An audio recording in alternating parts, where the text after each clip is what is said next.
With regards to the effect on the operations, most likely with the arrest of Myrna, yung cash flow nila ay matakpan and definitely their operations will be affected.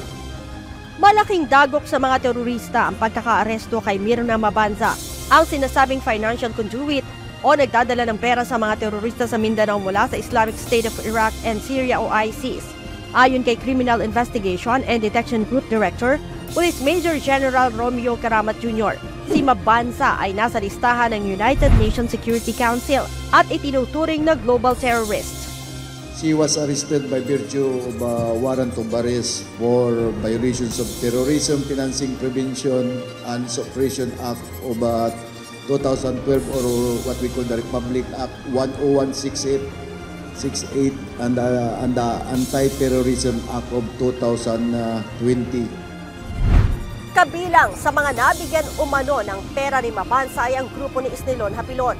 Sinasabing nasa 107,000 o katumbas ng halos 6 na milyong piso ang iniabot ni Mabanza kay Hapilon noong taong 2016. Marami nang dumating sa ating bansa, una $7,000 and then $100,000 US dollars and then facilitating yung mga pumapasok na armaments dito sa ating bansa, particularly in Southern Mindanao.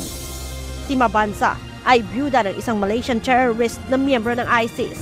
Naaresto si Mabanza sa bisa ng warrant of arrest sa kasong paglabag sa anti-terrorism law sa Barangay Pasil, Indanan, Sulu kaninang umaga. Leia Ilagan, UNTV, News and Rescue. Diyos ang aming sandigan, serbisyo publiko ang aming pinahahalagahan.